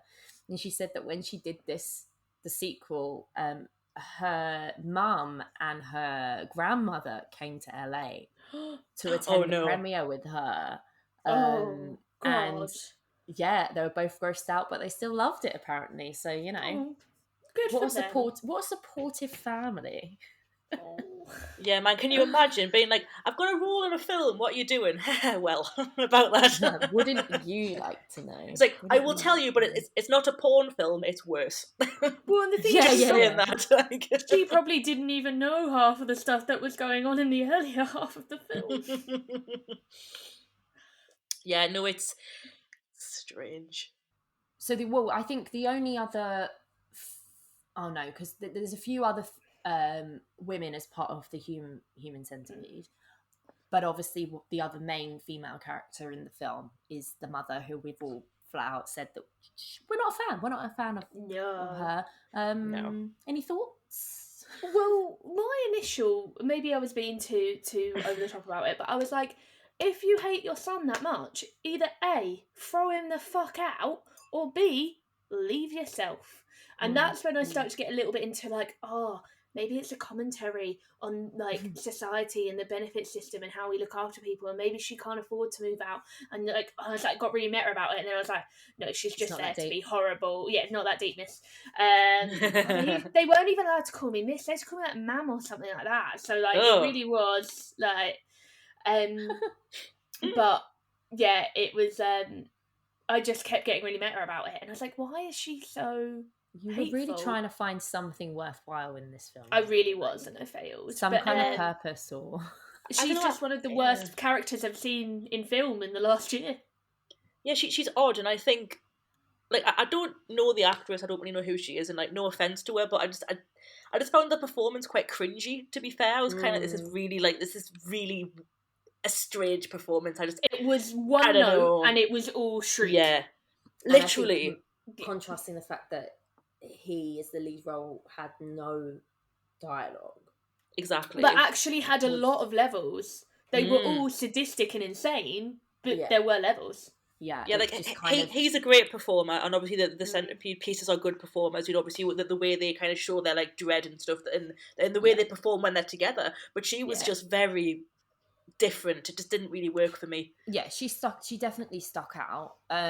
Yeah, I personally didn't have too much of a problem with it. I think it worked fine for me. yeah. But I mean, yeah, what demise. Also, just the propping up at the propping up her It's body up, like Norman Bates style, like fucking in the chair, like at Jesus the dinner Christ, table. like smashed in. Yeah. Who was the angry, loud music, muscly army guy? Did He's a I miss neighbour. a point? Like a neighbour. He was. Did you see the scene where they're He's having like blasting music dinner, and shit. blasting music? Yeah, what? and she runs upstairs and. So and were they tenants? Was he renting a room from them? Because he comes into their kitchen as if he lives there too. But I was like, that's who a is good this point. man? I did always wonder about that, and I thought maybe she just like ran upstairs, knocked on the door, and went back in. So he followed her in, because what she was doing was blaming Martin and saying that Martin was complaining about the noise, so that he would abuse him. But that did jar me as well, and I was like, why? And I reckon it's just because they didn't want to have to shoot elsewhere. Yeah. They just wanted to keep it in there. When he comes in after the demise of the mother, I loved that bit of it. But when he turns up the first time, I was like, who the fuck is this man? Why is he just suddenly in their house? What is going on? Yeah. Yeah. I mean, for all intents and purposes, he was a neighbour. Yeah, and I think he's a very disposable character, as many of them are. So, you know, you could probably forgive this film somewhat for not really giving them much of Does a he get put backstory. into the Centipede, or does He does. He does, yeah. Because isn't he the one that rips away? He's the one that, yeah. Oh, God, which I was waiting to happen, because that's a really good piece of effect, though. Like, it's the effects, as disgusting and vomit-inducing as they weren't bad. What did you think about the fact that the only colour in the film, of black and white film, was the shit? I didn't notice it. I didn't notice either, to be fair. Like the first time. So I don't know if that went in the cut as well. But that is a thing. Apparently, he kept the colour of the feces, which you used in the film, was actually a combination of cocoa powder, vegan condensed milk, because one of the actresses in the Centipede was vegan, and crushed ginger biscuits for texture. Apparently, I love hot chocolate. I love vegan milk, and I love ginger nut biscuits. Now you love. Sounds really nice. Well, this is the thing. So on IMDb, the trivia, it said the concoction was apparently so delicious that members of the cast and crew were snacking on it on set. Oh God. That's brilliant. I love that. I'm about to pour drink number 3, and I think I need it now, because it takes me out of it and reminds me that it's just the film. No, because that makes me be able to now taste the film. It was the one sense that hadn't been awakened. Yeah, I think thankfully I'm able to look at it as a film, and I don't see any of it as real life. So yeah, you didn't have the very 4DX version, and nowadays you've just made it 5DX with the addition of ginger and cocoa. Scratch and sniff. You know, like oh no. No. It's funny, we were just talking about sort of like feeling sick and everything, because I know that they did, when I was doing some research on the trivia, different production and sort of the reception and everything, apparently they had the distributor had an ambulance stationed outside when it premiered the opening night of Fantastic Fest. So it's intended as a PR stunt, and there were sick bags under every seat. However, paramedics actually did have to help a woman who felt sick in that, and I'm just saying, this is something I have experienced. Daisy, how does it feel to be so upset by a body horror film that you have to leave? Oh yeah. Well, the fact that I was more bothered by what I fainted at Titan than this is a bit worrying, isn't it? To be honest, I'll try it again. When did you faint? Which bit was it? I don't think it's a spoiler for the film, but she was biting someone's nipple bar and pulled it. Oh yeah. It's the sound design, guys. It's a wonderful thing. I mean, It's I have one, so I was like, no, no, thank you. That was not fun. It's just so, I think this is for me, and I will probably come on to this a little bit later when we talk more about just body horror in general, but the more realistic something is and the more chance it could not happen to you, but just you can understand what the pain would be like more with the little things, and that's what bothers me more than like the sores and the human centipede sides of things. Because they're so unrealistic, right? Yeah. And I think that's why I'll watch any vampire or witch movie, no matter how grotesque, but I can't watch something like Saw, because I'm like, whilst it's very, very, very unrealistic that it would ever happen, I'm like, there's a chance. Whereas I'm like, God forbid, touch wood, there's no wood, there's wood. God forbid, like, devil and witches and vampires ain't real and they're not coming for me. But sadistic men are out there. Yeah, I think that's the thing about horror, though. Like, it's so subjective that, like, everyone's going to be scared by different things, and I think that's why I like it so much, because every time I come on a podcast, everyone's so different, and it's just nice to hear what scares people, I guess, because I'm very different in what scares me. I'm scared of stupid things like spiders and closed spaces, but so I'm like, meh. I mean, I'm so scared of both of those things. Yeah, but they could happen to me. I think you're better off having a list of what doesn't scare you, Claire. Maybe. I know. That is true, Not Claire. in a bad way. Not in a bad way. No. So let's have a bit of a chat about what everybody else thought about this film. Actually, I went into the BFI archives, which I've discovered I can find. I'm nerding out over. So this ranked number 57 in its box office opening weekend. I really want you guys to make a guess on how much money it made. I saw it on Wikipedia earlier. It's not a lot, is it? It's not a lot. It's like... The number one film made obviously millions, and I think it was like a franchise of some kind. And this was, I would guess like 4 figures, if that. But I couldn't give you a specific figure. No, less than 3 figures. 3 figures? Oh, shit. £942. Nearly 4 figures. Nearly. So it's not quite. What I saw on Wikipedia was his entire UK box office, and it was like 1,000 and something. Oh wow! So it really didn't. It makes sense, really, isn't it? That, you know, a lot of people that saw this were probably the people. It was probably screened a lot, from what I understand, a lot of horror film festivals. Yeah, but I doubt it got even a small mainstream release. That's what I mean. No, everyone who, you know, the horror community, you know, they go out in droves to these horror film festivals, so that they would have seen it there. They probably would have bought a ticket to see again if they so wished, but ultimately those are the people that are going to buy the tickets. So if they've already seen it at the film festivals, they're not going to go. And it's one of those ones where it's like see to believe kind of thing. So people go in the first week when it's released and they're like, oh my God, I've got to see it. And then it doesn't really, I don't know what the marketing campaign was like for it. I'm not actually sure what the cost of cinema tickets were back then. So what are we thinking 10 years ago? They were about £12. Really? What are they now? 18. Really? Yeah. Oh yeah, like location dependent, of course. But yeah, location dependent. This is why I pay for a subscription. So if we're looking at that, if we're looking at like a general ticket price, like less than 100 people saw it. Sure. In the opening weekend. What I will say as well, from my experience of watching the first one and then the second one being so wildly different, and obviously the films are wildly different anyway, but like the first one, I had a lot of fun watching it with a big group of like 6 or 7 of us in the room with a few drinks. So even people like my group of friends, if we had wanted to have seen the second one, we wouldn't have wanted to go and see it in the cinema. We would have wanted to wait for it to come out on DVD and get the DVD, get some drinks, get a takeaway. It's not a group watch either. No. But I imagine if we thought it was, if we had wanted to watch it, we would have waited for the DVD to watch it together and have a communal experience in that way, rather than at the cinema.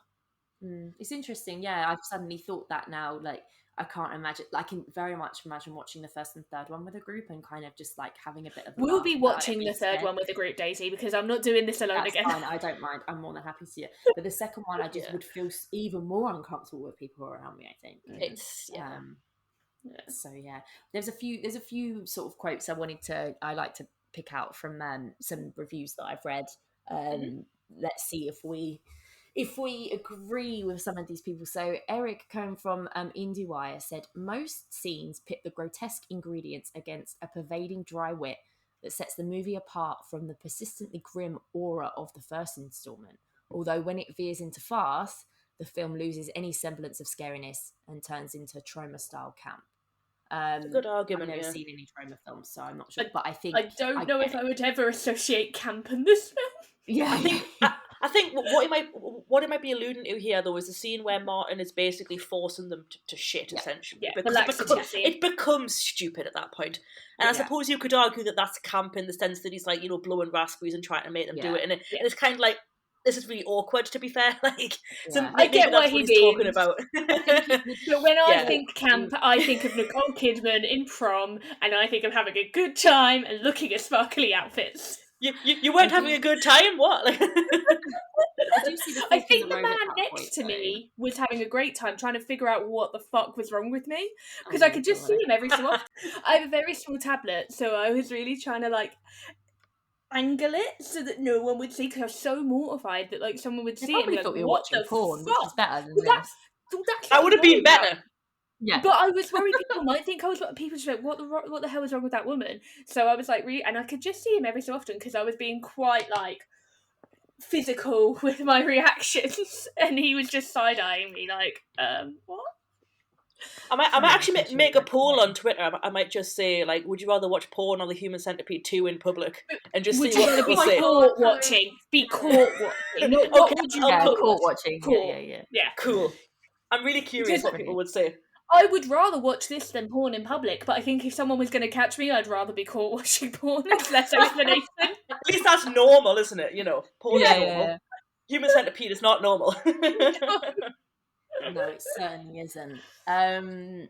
This is interesting as well. I know from the same review he mentioned that a lot of people compared the first one to kind of the David Cronenberg style body horror, but apparently he basically this journalist felt that he was trying to sort of channel more Darren Aronofsky and have this sort of atmosphere. How dare he?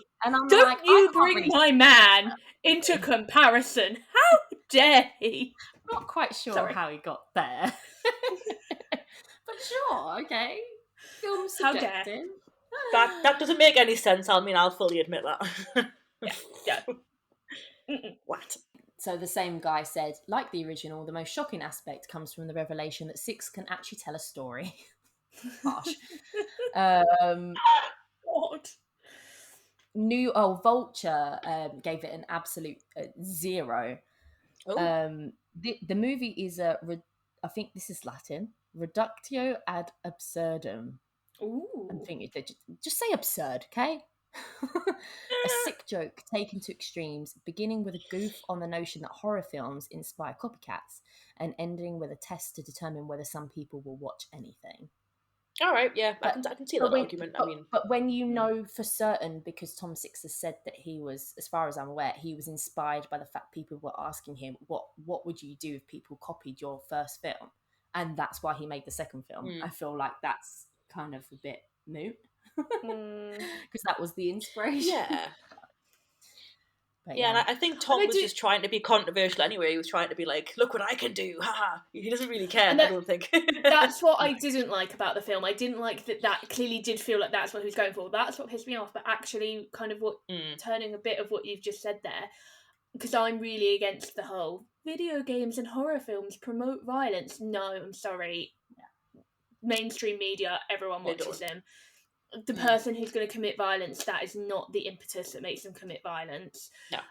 And so I do like that maybe he was trying, because I was like, is he trying to say that? And I think actually, Lucy, I think what you were saying there a minute ago is quite right. He's kind of pumping it up to 11 by showing you how absurd.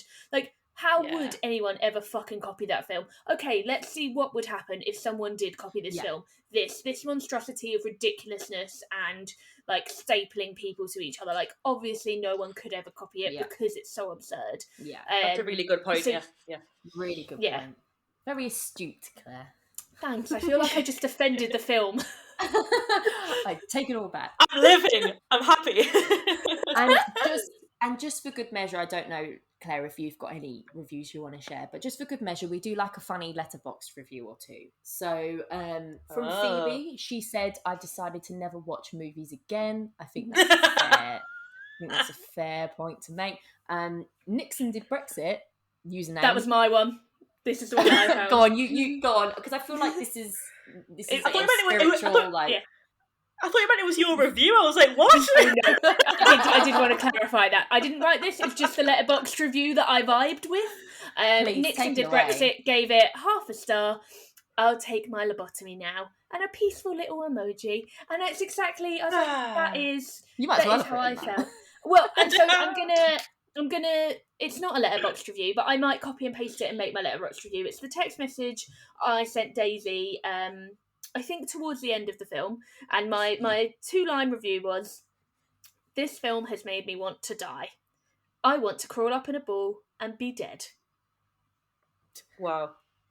That's quite a review. Are you going to watch movies again, though? It hasn't put you off watching movies, right? I've watched 2 movies since this. A mediocre, low-budget horror called Black Friday, which was, it was like a zombie low-budget thing. Yeah, I watched the trailer for that earlier. And then I watched Child's Play for the first time, which was great. So, and I watched half of Alien today. There we go. So.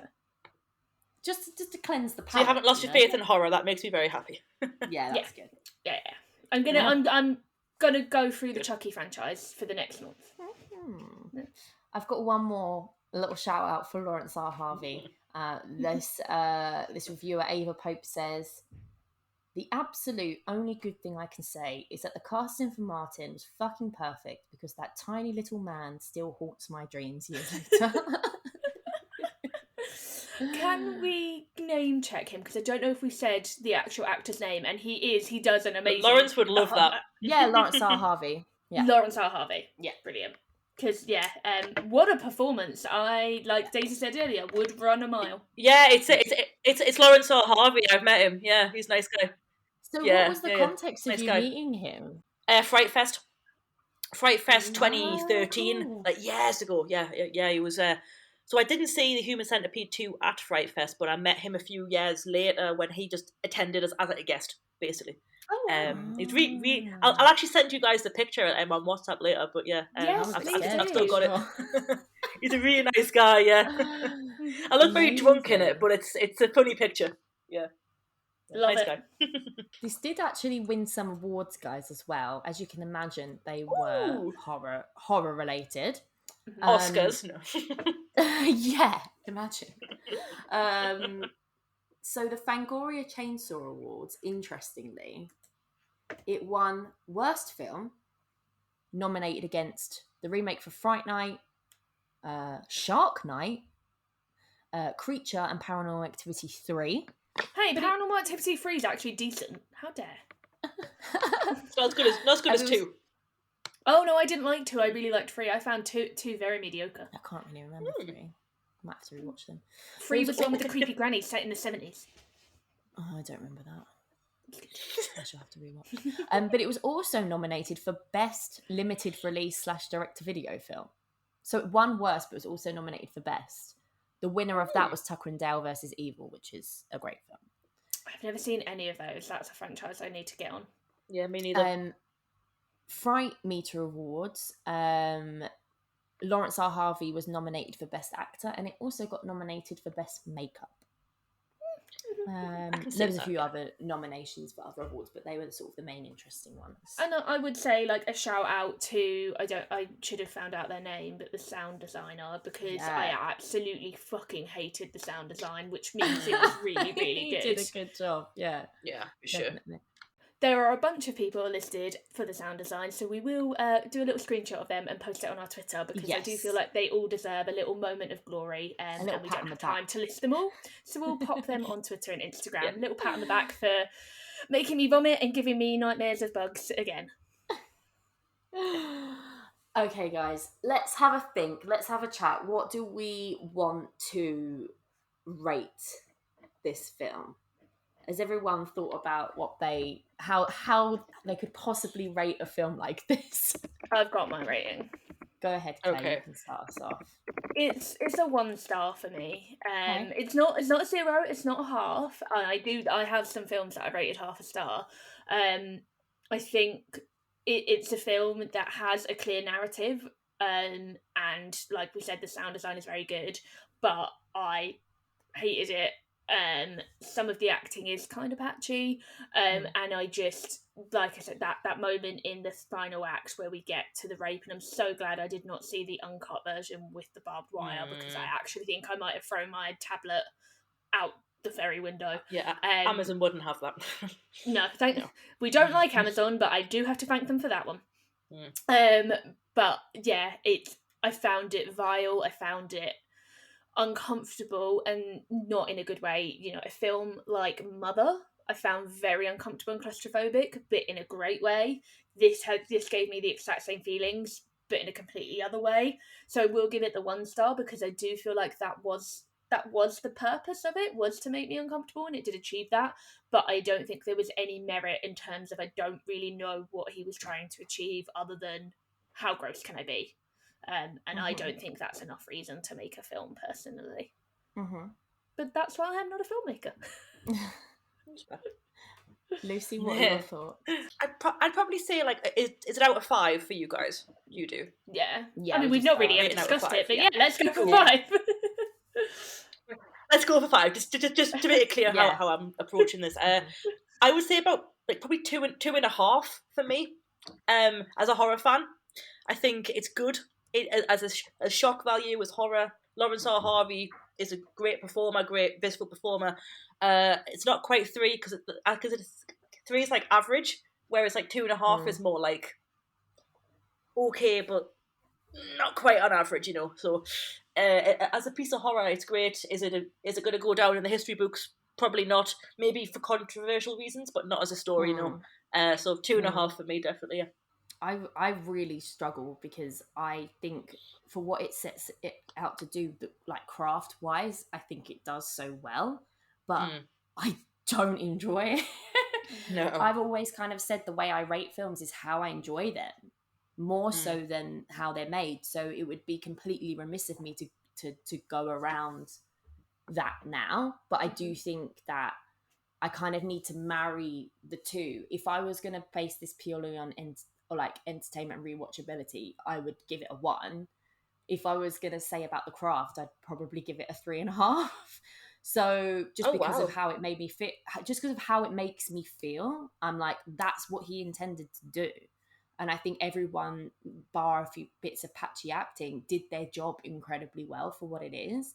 So I think I kind of have to probably go for I'll probably go for a 2.5 to try and get it down the middle. But yeah, that's kind of my reasoning. It's probably not a rating that I would feel comfortable being like, yes, this is exactly how I feel. You know, I find it a really hard one to sort of summarize in sort of numerical value in that way. How it has fallen from your 4-star review. Oh, how the mighty have fallen. It's because that was back in the day where I was very like, yes, film critique, yes. Now I'm like, put it away, I don't want to watch it, I'm too scared.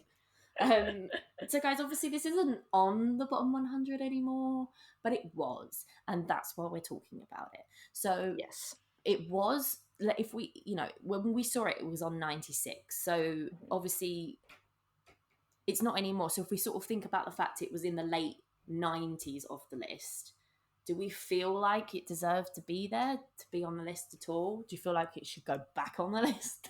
I'm going to say yes, and I'm not even going to base it on the film. I'm going to base it on the other films, both that we've seen and that I've seen in my own life, that are on the list. I'm sorry, but I don't know how you can tell me that Britney Spears' Crossroads is a worse film than this.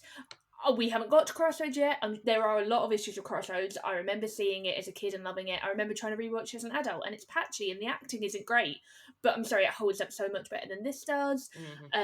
You know, when we talked about the Flintstones in Viva Rock Vegas, that is a porn parody without the sex. Human Centipede 2 feels like a porn parody with the sex. I just, and it is tough because it kind of goes all the way back to the start of the episode and what Lucy was saying. I'm not a horror fanatic. This is never going to be a film for me. The first one was in that grey area enough that as a horror liker, I could get on board with it. This one, I'm sorry, I was never going to be on board with it. I tried, but it was never for me. So I'm looking at it as a very basic film fan. So I'm sure there are horror obsessives, or not horror obsessives, horror lovers, let's not be mean, who would be like, no, this has so much to offer, and the special effects are great, and the sound design is great, but for me, I'm based on the other films that still remain on the list, I think this should be on there in place of a number of films. I personally don't think it should be on the worst rated, like the worst films that have ever been made, but I certainly want to put it on a list of films that I don't want to / don't want anyone else to ever watch, because I want to protect them from it. List, if there's any of those, yeah, I think it should be on the list in some capacity, I think. Yeah, I just don't know where. That's the trouble with it. Like, obviously, I think it's fair to say, it's on the list because of the content. People are in similar sort of views to what you said, Claire. People cannot and don't want to have to deal with this. Like, why do we need to deal with this? Yeah, it could be on a controversial list, alongside things like Serbian film and shit. Basically my essay list is what it should be on, quite frankly. And I think it's so great. I've tried to be a little bit kinder to it, because I listened to a couple of reviews before we recorded, and I read a couple of reviews, and did a little bit of research, but that we've covered it all, but about how many cuts and edits it had to have, and I am very relieved learning that I didn't see even the full version. I saw an even more edited version. But I did read one review that was saying that because of the edits, there are a number of plot holes and kind of things that go nowhere, and that was one of my main issues with the film, which I would rate it even lower, because I was like, sorry, what was the point in that? And that didn't make any sense, and where did that come from? But knowing that how much had to be taken out, I'm fucking relieved. If you had to take it out, from what I saw, Jesus, what were you taking out? But I then can't be that mean to it about it having a bit weird plot and a bit weird narrative, because I don't know what key moments had to be removed. It's as if maybe you weren't...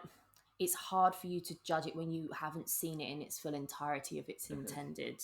Yeah, but thank God I didn't, and I never want to. Yeah, no, exactly. Yeah. Please don't send it to me, anyone. No, please don't. We don't do it yourself. Here. We are already torturing ourselves watching these films for you. Please don't make it worse. Okay, so as part of the podcast, we always like to do a bit of a top 3 based on the kind of theme of the film that we've watched this episode. So we are going to dive into our favourite body horrors, and who better to start us off than the queen of horror herself, Lucy? Take it away. My top 3, really obvious, The Fly. David Cronenberg's The Fly, the 80s version of it, because it's disgusting, that film. I mean, Jesus Christ, like, even for me, it's brutal. I've always wanted to watch it, but the bug phobia says don't do it, Claire, don't do it. No. Okay, so I'm just crossing that off the list forever. No, don't do it. Also, Kevin Smith did one called Tusk, where he turns Justin Long into a walrus. Yes, it's brilliant. How do you love that film but you hate horror? I don't hate horror. I'm just scared of horror. Tusk is one of the ones. That boyfriend that I talked about, that we watched a lot of horror together, we watched Tusk together in bed. It was great. We had a great time. The romance. What? The romance. Incredible foreplay as Tusk and Amkin. Like, it's a weird film. It's insane. Nothing says romance like getting high and sleeping in a single bed together watching Kevin Smith's Tusk. Watching Tusk, yeah. Justin Long's incredible in Tusk. I mean, he's hilarious. It's just... Oh, it's brilliant. Beautiful. It's amazing. And my number 3 is a bit of a sort of like off-piste one, I guess, but I saw one on Amazon recently called Swallow, with Hayley Bennett in it, where she basically swallows like inanimate objects, like marbles and stuff. So it's incredible. That is, both Tusk and Swallow were going to be on my list. I literally have. I never buy physical media. Well, I don't never buy physical media, but I very rarely buy physical media, and I never buy it brand new. And I found Swallow last Christmas, just randomly put it on Now TV. It immediately went to top 3 of the year for 2020 for me. And Sight and Sound have just released this gorgeous Blu-ray special edition that comes with a little booklet and loads of images from the film and loads of essays about it. And I just moved to Ireland, and I bought exactly 3 DVDs with me. 2 that I need for this podcast and another podcast I'm guesting on, and then Swallow, because what a picture. I can't believe we have two in common though, Claire. I was not expecting you to be I've seen these. You've seen Tusk, get out of here. Stop. I love Tusk. I'm a big Kevin Smith fan. Oh, he's amazing. He's on my watch list for sure. Swallow is like, to me, high art. Like visually, oh my god. And like I felt very Black Swan vibes. Oh, it's a gorgeous film, I think like I say, it's incredibly stylized, and you just want to get out of that situation, honestly. It's such what a film, man. What a picture. What a picture. I love those. So yeah, they're my 3, and I'm just in shock about Claire. I'm sorry, I just wow. See, I have taste. Oh yeah, but they're great. They're all great films, and I would recommend them. Yeah. Daisy, do you want to go while I try and come up with some different films? Sure. So, interestingly enough, I have the one that you didn't have, which was The Fly. Hey! One of I haven't done mine in any kind of order. They're just general favourites. My God. Like, just the special effects. It's just got this... you're just in the film, right? It's just the pacing of it, and you're just being sucked in, and then at that moment where it all comes together, pure horror, like it's iconic for a reason. And Jeff Goldblum, Gina Davis do fantastic jobs as the lead in that. I definitely need to rewatch it again soon. One of my other ones, I wasn't quite sure if this technically counted, but as I say, I actually haven't seen as much body horror as I thought I had / liked the ones that I'd seen. But The Thing. I love body that. horror, yeah. Brilliant film. First of all, even without the body horror, just this atmosphere and this claustrophobia. Like, John Carpenter obviously is like one of the best horror filmmakers, and that's why. But it's funny because I keep thinking I started watching the X-Files from the beginning for the first time last year, and there's an episode in it that basically is like I don't want to say a parody, but it's an homage or a pastiche to the Thing. And I rewatched The Thing again not long after that because I was like, it's just fantastic. And I've just got those images like burnt into my mind, and I remember using them for like a horror film presentation I did in media studies at A-level. And it's just a fantastic all-round film, as opposed to just focusing on the grotesqueness of some of the stuff that happens. And it's just very different to what other body horror is out there, I think. I would definitely... I only watched it for the first time last Halloween, so like 2020, and I was a bit worried because obviously films like that are like cult classics, and like every man in his mid-20s to late 50s is like, it's the best film ever made. And I tend to kind of bang up against those films and not enjoy them, so I was very, very worried about watching it. Completely blown away. Like you say, even if you take out some of the best special effects I've ever seen, it's just a fucking great story. But then when you add on the horror and the effects, what a film. What a picture. What a picture. Classic me coming through with the film bro choices, of course. So my last choice is a bit more of an obvious body horror, and I have mentioned it already in the podcast, and I think most people know that I absolutely love this film. It's the original Saw. I love the whole franchise and what it does. I have never seen the Hostels, and I know that a lot of people have said that that's like an even more extreme version of Saw in some ways, and just the other, there's just a bit more of a disturbing nature about it. But for me, like, this series is just iconic because for me there's nothing else like it that I've seen. But the very first film as a contained, and I do love the second film almost as much, but the first even I like the second one. Yeah, second one's great. Let's be honest, I'm talking about 1 and 2. They're just the mystery, the police detective side of things, the horror, there's so many elements that they work with, and that everything's just smashed out of the park. Yep. And by the time you get to the body horror, you're so in the film that, you know, someone chopping off their leg isn't exactly fun for anyone, obviously. But with the music swelling and the fact that this surgeon is chopping off of his leg, and you can see him become so pale and like gaunt and just like sweat, it's just, I just love it so much. I think it's a fantastic horror film. And what is the name of the main motif song? I think it's like Zephyr Song or something like that. But you know, when the reveal, when it's like Zeph, yeah. Hello Zeph, that's it. Yeah, it's Hello brilliant. Zep, because the character's called such Zep, a good Hello piece Zep. of music. Yeah, Hello Zeph. Yeah, it's brilliant. Okay, I'm gonna listen to that music. I'm gonna Hello Zeph is that iconic. I'm never gonna get to the end of that film, but I will listen to the music. So you're not able to stomach that one, Claire? I think I've spoken about this on the. So I think I've spoken about this on the podcast before. I watched Saw 2 as a teen. I did like a Halloween party, and I'd been given a copy of Saw 2, so we just watched it as like a group thing, a bunch of teenage girls. And I never got round to watching the first one.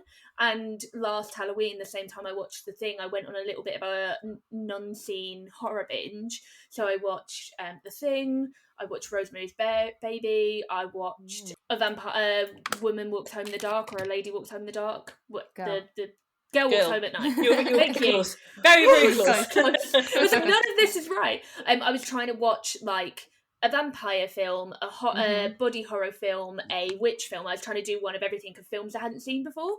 And I put Saw on, and within 10 minutes, my skin was crawling, my shoulders were up to my ears.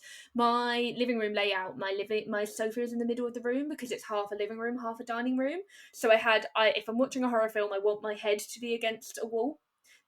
Whereas I was very much in the middle. Like there could be someone behind you. Yeah. And I was very much in the middle of the room, and I turned to my living room, feeling like there could be someone in the room, even though that's not really what they focus on. Yeah. You wouldn't say, "Oh yeah, Saw made me scared," because it made me feel like there'd be someone in my room. But it did. There are elements of that in it. Yeah. To be able to then get to the traps, you need to be captured. Yeah. And I had for Halloween turned my living room around and set up a projector, so my sofa had my back to the front door, all the lights were off, and it was on a big projector blasted across the wall. So it was too much, and I was trying.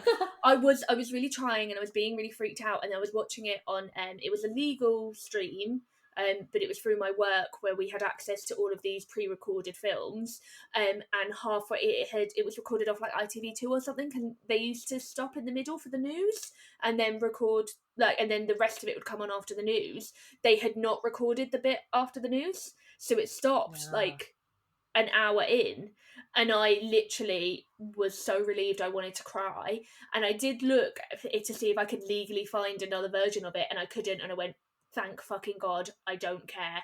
And I'm just like, I'm just not ever gonna. Surprises me. It really makes me like this is my comfort film. It's incredible.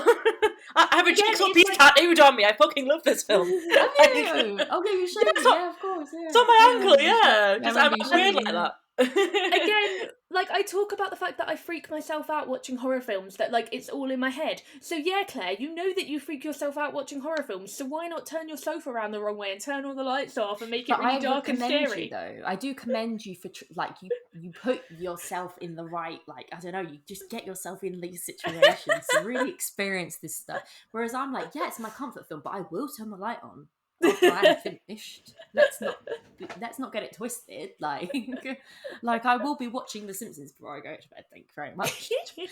I had Sabrina the Teenage Witch box set on standby that whole month. Oh yeah, good. Salem's Halloween hijinks, just to much more my stuff. Just to chill. Awesome. Okay, after I've just talked over both of your top threes. Because what else would I do after 4 drinks of strong alcohol? Claire. So I've changed mine up a bit so that I don't have any duplicates. So as Daisy said, of course she would pick the film Bro choice. I have, of course, chosen the new release choice, because God forbid I ever watched a film that was made a couple of years ago. So I'm going for Titan. Of course which you are, yeah. Daisy passed out in the middle, not even in the middle of, in the first 20 minutes. Lucy, I feel like I saw you after the screening at LFF, and I feel like, if I remember rightly, you weren't a fan. I was very confused. And to be fair, I'm still confused. Okay, yeah. I wouldn't say I hate it, but I need to watch it again, because my brain was just like, I mean, okay, it's an amazing, like, you know, the way it's done is brilliant, and, you know, like, there's lots of horrible moments, and obviously, like, you know, I don't want to ruin it too much, but there are some moments, and you're like, yeah. But I need to watch it again for, like, plot, I think, yeah. And I think not that's to talk over you too much, but yeah. No, I think that's why I loved it so much. It was my first experience of his Julia Ducournau film. I think that's how you pronounce it. Raw was amazing. So I had not seen Raw at the time that I saw Titan, and I just went in going to see it, and all I knew was that Raw was amazing and that Raw was very intense. And I knew that Titan was about a woman that fucks a car and gets pregnant, which isn't a spoiler. That is pretty much the synopsis of the film. It just makes me laugh. I didn't know what I was going in for. It's not come out in the UK yet. I don't know at what point this episode is going to release. So it might have come out by the time we release this. It's coming out on Boxing Day, so depending on when this episode gets released. But I didn't anticipate the violence and the physical violence of the film. And as I described myself after the film, I was a human pretzel. I was so physically just, overwhelmed. But I loved it. I came out and I was like, "Are the French okay?" Because somebody check on the French. Wow. And I will say, I didn't want to put two Julia Ducournau films on this. I did then a couple of weeks later. The Prince Charles Cinema were doing a screening of Raw ahead of Halloween, and I was able to go and see Raw. Wow. And I genuinely sat up at night feeling queasy, feeling aroused, feeling disturbed. And I will say, shout out to the same time I saw it, my favourite podcast, the Bechtel Cast, did an episode on Raw, and the guest on that episode talks about the sexual awakening in Raw. So if you've seen Raw, I really recommend listening to the Bechtel Cast episode on it, because it really elevates the film, and I found it a really good accompaniment. But yeah, so my first one was Titan. My second one, I'm going to go with Society, which was a very strange film that earlier this year I did a challenge for my birthday where I wanted to watch a film I'd never seen before from every year that I've been alive. I also at the same time was doing a challenge book where I needed to watch a film about rich versus poor. Someone recommended Society to me, and it fit both challenges, so I was like, perfect, 2 birds, 1 stone. Society is very, very hard to describe, and you're best to go into it not knowing anything about it other than it is both a horror and a comedy / parody of LA and Californian and upper class culture that turns into just one of the most bizarre things I've ever seen. Don't watch the trailer. Honestly, try and avoid as much as you can, but it is well worth a watch because it is very unique, and the effects were top. I'm not going to ruin it for anybody, but that ending scene is quite something. Quite something indeed. It's a thing. It's a thing that happens. Certainly is. Yes, indeed. Yes. And then my last one, which was going to either be Tusk or Swallow, is now going to be it's going to be Hellraiser, which I watched on my big horror binge last year for last Halloween. Not the best film. The acting's a bit patchy. It's very low budget, but in terms of body horror and physical effects, wow! Very few films rival it. They really went hardcore, and they created a vibe, and they created an aesthetic, and it was. I didn't anticipate it, and it was hard to look away. But Daisy, I don't know if you've ever seen it. If you found the nipple biting scene in Titan a bit rough, I wouldn't recommend certain scenes in Hellraiser. Do you know what? I think the more we talk about this, the more I realise I can't physically stand body horror. I think that's what it is. I think because I feel quite lightheaded now, just talking about stuff. So, and I will preface this with saying I'm extremely sleep deprived. I'm not eating well. etc. So I'm not quite as wimpy as I am coming across, but also I am, and I'm not afraid to admit that I'm a bit of a wimp, because honestly, if my stomach turns, I'm like, right, that's it, I'm out, I'm done. I don't like that feeling, but then I love roller coasters, so who knows? But I'm the opposite. I hate roller coasters. Love horror films. A mixture.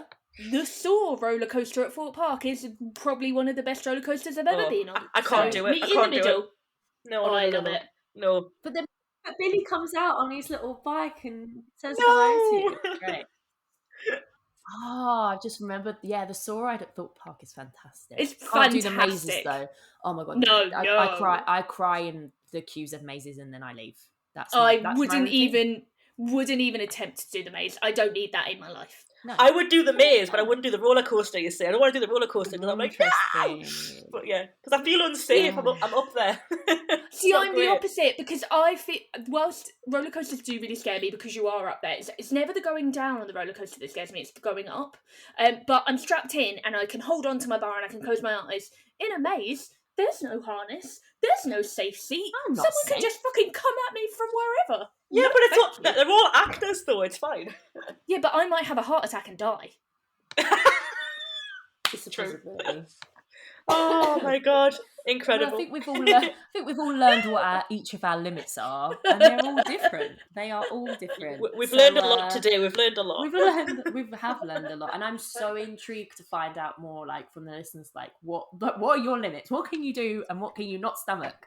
Because I can do roller coasters, but I can't watch someone biting someone's nipple bar and scream without fainting. So, you just gotta. There's a limit for everybody, but I think that about wraps it up for our episode on the Human Centipede 2. So yeah, we want to hear from you guys. Has anyone else seen it? What do you think? Do you think that it deserves a place on the bottom 100? Should it go back there? Are you going to make a campaign and get it back on there? I know you're going to check it out. Vote the Flintstones. Please go on Rotten Tomatoes and vote for the Flintstones. Claire will continue the campaign for the Flintstones, so please help her out. You can find us on Twitter and Instagram at WRatedPod and on Letterboxd at WRated. Lucy, why don't you tell us where we can find you and if there's anything you want to plug on today's episode? Yeah, sure. So my Twitter is just at Lucy Jade Buglass, just my name. And my TV Time podcast is like at the letter V pod. But we're not on at the moment. We're kind of hiatus. But I'm actually not doing a lot, I'm just kind of chilling for a bit. But then the podcast's going to come back in January. It's going to come back in January. It's going to come back with a bang. We've got some great ones. We've got Mindhunter and Buffy coming up in January. So they're both really good episodes. And at some point, I will be guesting, and we're going to be talking about a whole different class of horror film, or horror, which is reality TV. Oh, we are, yes. So I think I know what this is. Reality TV will be coming back. That is a whole on the other agenda. Type of horror. It is. Well, I think people can kind of tell what it's going to be, but we won't say anything just yet. But it's chaotic, and it's got me through. Got me through a lot of personal things. Has that program? So I've really enjoyed it. Really, really enjoyed it. Do you know what? I haven't watched a lot of it, but I also had it from moral support at one point. I specifically requested "Where's Big Ed?" and she showed me. So yeah, and that helped me through a difficult. It's moment. A supportive show. Mm-hmm. Fantastic. It's there in times of need. It really is. Oh my god. Okay, fab. And Claire, where can we find you? So you can find me at Clare Ellen Hope, Claire without an I. You can find me not resting on Twitter at Daisy Vic Edwards. And I don't post on Instagram at all, but it's Daisy Victoria Edwards if you want to go check that out there. Thank you so much for joining us, Lucy. It's so great to finally get you on the podcast. It's been an absolute pleasure. So thank you. I hope I did all right. It's been a horrible film, but I tried my best and I've had a good time, which is the main thing. Yes, exactly. I don't think it's above me to say that we will probably be very eager to have you back for Human Centipede 3, which is, I believe, in like the bottom 20 or something. It's definitely much I do not like that film, so we'll go hard on that film. Okay, interesting. I'm rubbing my hands together in anticipation. You've both seen it. I have no idea what I'm in for, so I'm putting it here now. I don't know when we're going to do it. Like, no one come at us being like, when are you going to cover it? Because I need a lot of time to recover from this one. And if she wants me to be there with her, I'm going to have to go to Ireland. So yeah, like, if you want to sponsor the episode, yeah, if you'd like to sponsor the episode and pay for my flight to Ireland, and also PCR tests because COVID is still a thing. Because the tests are more expensive than the flight. Anyway. Yeah. Oh, what a mess. Oh, well, thank you for tuning in, everyone. If you do enjoy listening to the podcast, we'd really appreciate any follows and subscribes. And if you're feeling really generous, rating or review. And of course, please go, highly rate the Flintstones for Claire, I beg. We hope you can join us for the next episode where we take on another worst rated film. See you then. My voice memo will be on the Human Centipede 2, and I would like to start by saying I've never seen it, but I think that's a red flag. I don't want to get stabbed. Human centipede, human centipede. I think that I'm gonna get murdered tonight. Human centipede, not ironically. She said the costume design was a highlight. I like it for the plot. Tell me what the plot's about. German doctors, sex, three people, last to mouth. Cool. Human centipede, please God save me. I think that's a red flag. I don't want to get stabbed. She said, human centipede is a tour de force. I think, holy shit, I'm gonna be the main course. She said, I admire the narrative of character growth. I try to get the waiter's attention by blinking in Morse code. Why are you blinking so much? I've got something in my eye. Here, let me get it out. No, thank you. I don't want to die. Bonjour, sir was blinking at me. Is this because your date is a freak? No. Very good then. Bon appetit. Stop hiding behind your silly made-up red flag. Do not take a chance on the best relationship you never had. Maybe you're right and I'm looking for excuses. My heart's got bruises, but I'm ready to choose this life. You could be the love of my life. One day we'll get married and be husband and wife, with a tasteful ceremony and the wedding of our dreams. Only if the wedding's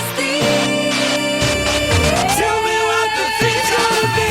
human centipede, human centipede. The way we could save on the catering bill.